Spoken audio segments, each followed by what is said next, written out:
India, सच सबसे पहले सबसे तेज।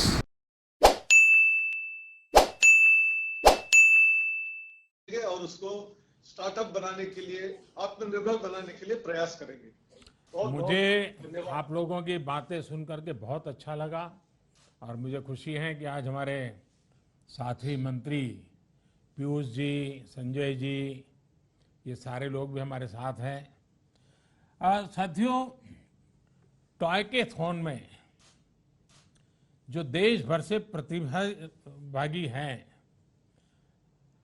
अन्य जो महानुभाव है और भी आज इस कार्यक्रम जो देख रहे हैं, देखिए हमारे यहाँ कहा जाता है साहसे खलु श्री ही वस्ती, यानी साहस में ही श्री रहती है, समृद्धि रहती है। इस चुनौतीपूर्ण समय में देश के पहले टॉयकेथॉन का आयोजन इसी भावना को मजबूत करता है। इस टॉयकेथॉन में हमारे बाल मित्रों से लेकर युवा साथियों, टीचर्स, स्टार्टअप्स और उद्यमियों ने भी बहुत उत्साह से हिस्सा लिया है। पहली बार ही 1,500 से ज्यादा टीमों का ग्रैंड फिनाले में शामिल होना, ये अपने आप में उज्जवल भविष्य के संकेत देता है। ये टॉयज और गेम्स के मामले में आत्मनिर्भर भारत अभियान को भी मजबूती देता है। इसमें कुछ साथियों के बहुत अच्छे आइडियाज भी उभर करके आगे आए हैं। अभी कुछ साथियों के साथ मुझे बातचीत करने का अवसर भी मिला। मैं इसके लिए फिर से एक बार बधाई देता हूं। साथियों, बीते 5-6 वर्षों में हैकाथॉन को देश की समस्याओं के समाधान का एक बड़ा प्लेटफॉर्म बनाया गया है। इसके पीछे की सोच है देश के सामर्थ्य को संगठित करना, उसे एक माध्यम देना। कोशिश ये है कि देश की चुनौतियां और समाधान से हमारे नौजवान का सीधा कनेक्ट हो। जब ये कनेक्ट मजबूत होता है तो हमारी युवा शक्ति की प्रतिभा भी सामने आती है और देश को बेहतर समाधान भी मिलते हैं। देश के पहले टॉयकेथॉन का मकसद भी यही है। मुझे याद है, मैंने खिलौनों और डिजिटल गेमिंग की दुनिया में आत्मनिर्भरता और लोकल सॉल्यूशंस के लिए युवा साथियों से अपील की थी। उसका एक पॉजिटिव रिस्पांस देश में देखने को मिल रहा है। हालांकि चंद लोगों को यह भी लगता है कि खिलौने ही तो हैं, इनको लेकर इतनी गंभीर चर्चा की क्या जरूरत है। असल में ये टॉयज, ये गेम्स हमारी मानसिक शक्ति, हमारी क्रिएटिविटी और हमारी अर्थव्यवस्था पर ऐसे अनेक पहलुओं को प्रभावित करते हैं। इसलिए इन विषयों की बात भी उतनी ही आवश्यक है। हम सब जानते हैं कि बच्चे की पहली पाठशाला अगर परिवार होता है तो पहली किताब और पहला दोस्त ये खिलौने ही होते हैं। समाज के साथ बच्चे का पहला संवाद इन्हीं खिलौनों के माध्यम से होता है। हमने देखा होगा, बच्चे घर में खिलौनों से बातें करते रहते हैं, उनको इंस्ट्रक्शन देते हैं, उससे कुछ काम करवाते हैं, क्योंकि उसी से उसके सामाजिक जीवन का एक प्रकार से शुरुआत होता है। इसी तरह ये टॉयज, ये बोर्ड गेम्स धीरे धीरे उसकी स्कूल लाइफ का भी एक अहम हिस्सा बन जाते हैं, सीखने और सिखाने का माध्यम बन जाते हैं। इसके अलावा खिलौनों से जुड़ा एक और बहुत बड़ा पक्ष है जिसे हर एक को जानने की जरूरत है। यह है टॉयज और गेमिंग की दुनिया की अर्थव्यवस्था, टॉयकोनॉमी। आज हम जब बात कर रहे हैं तो ग्लोबल टॉय मार्केट करीब करीब $100 बिलियन का है। इसमें भारत की हिस्सेदारी सिर्फ $1.5 बिलियन के आसपास ही है, सिर्फ 1.5 बिलियन। आज हम अपनी आवश्यकता के भी लगभग 80% खिलौने विदेशों से आयात करते हैं, यानी इन पर देश का करोड़ों रुपये बाहर जा रहा है।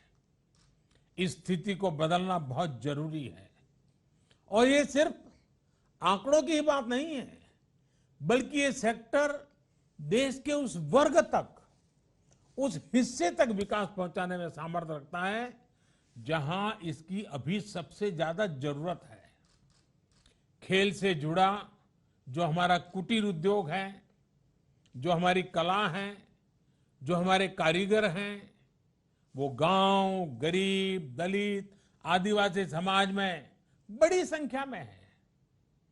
हमारे ये साथी बहुत सीमित संसाधनों में हमारी परंपरा, हमारी संस्कृति को अपनी बेहतरीन कला से निखार कर अपने खिलौनों में ढालते रहे हैं। इसमें भी विशेष रूप से हमारी बहनें, हमारी बेटियां बहुत बड़ी भूमिका निभा रही हैं। खिलौनों से जुड़े सेक्टर के विकास से ऐसी महिलाओं के साथ ही देश के दूर दराज इलाकों में रहने वाले हमारे आदिवासी और गरीब साथियों को भी बहुत लाभ होगा। लेकिन ये तभी संभव है जब हम अपने लोकल खिलौनों के लिए वोकल होंगे। लोकल के लिए वोकल होना जरूरी है और उनको बेहतर बनाने के लिए, ग्लोबल मार्केट में कॉम्पिटिटिव बनाने के लिए हर स्तर पर प्रोत्साहन देंगे। इसके लिए इनोवेशन से लेकर फाइनेंसिंग तक नए मॉडल विकसित करना बहुत जरूरी है।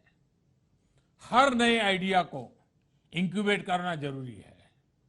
नए स्टार्टअप्स को कैसे प्रमोट करें और खिलौनों की पारंपरिक कला को, कलाकारों को कैसे नई टेक्नोलॉजी, नई मार्केट डिमांड के अनुसार तैयार करें, ये भी आवश्यक है। टॉयकैथॉन जैसे आयोजनों के पीछे यही सोच है। साथियों, सस्ता डेटा और इंटरनेट में आई तेजी आज गांव-गांव तक देश को डिजिटली कनेक्ट कर रही है। ऐसे में फिजिकल खेल और खिलौनों के साथ साथ वर्चुअल, डिजिटल, ऑनलाइन गेमिंग में भी भारत की संभावनाएं और सामर्थ्य दोनों तेजी से बढ़ रहे हैं।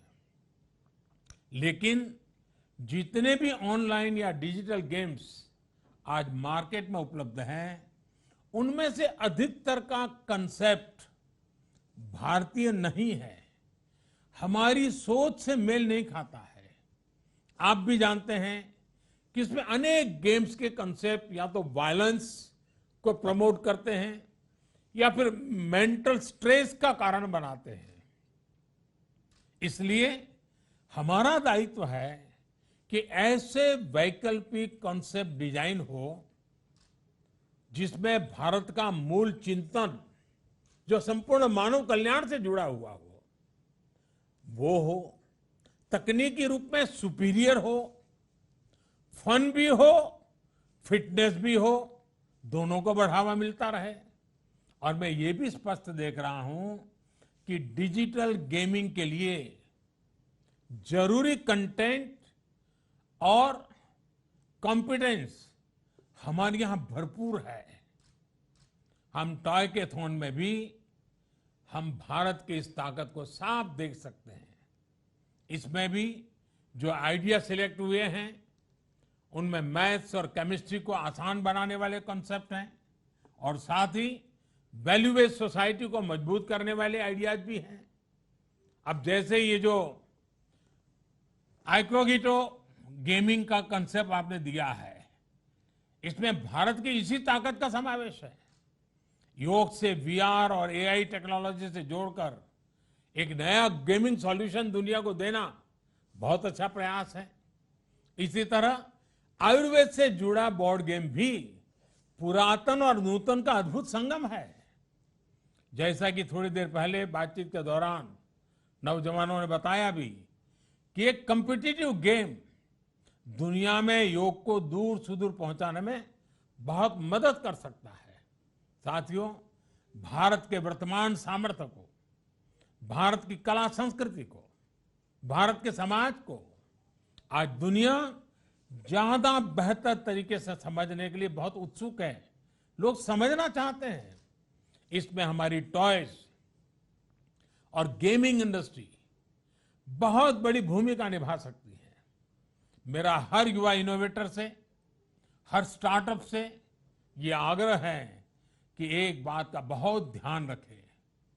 आप पर दुनिया में भारत के विचार और भारत का सामर्थ्य दोनों की सही तस्वीर रखने की जिम्मेदारी भी है। एक भारत श्रेष्ठ भारत से लेकर वसुधैव कुटुंबकम की हमारी शाश्वत भावना को समृद्ध करने का दायित्व भी आप पर है। आज जब देश आजादी के 75 वर्ष का अमृत महोत्सव मना रहा है, तो ये टॉयज और गेमिंग से जुड़े सभी इनोवेटर्स और क्रिएटर्स के लिए बहुत बड़ा अवसर है। आजादी के आंदोलन से जुड़ी अनेक ऐसी दास्तान है जिनको सामने लाना जरूरी है।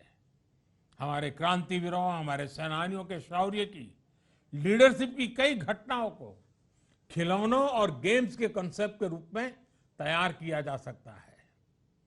आप भारत के फोक को फ्यूचर के से कनेक्ट करने की वाली भी एक मजबूत कड़ी है।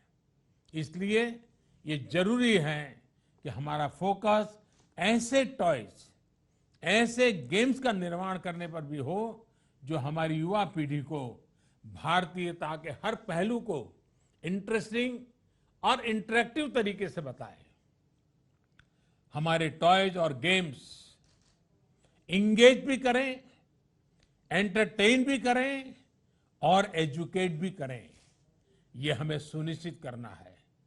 आप जैसे युवा इनोवेटर्स और क्रिएटर्स से देश को बहुत उम्मीद है।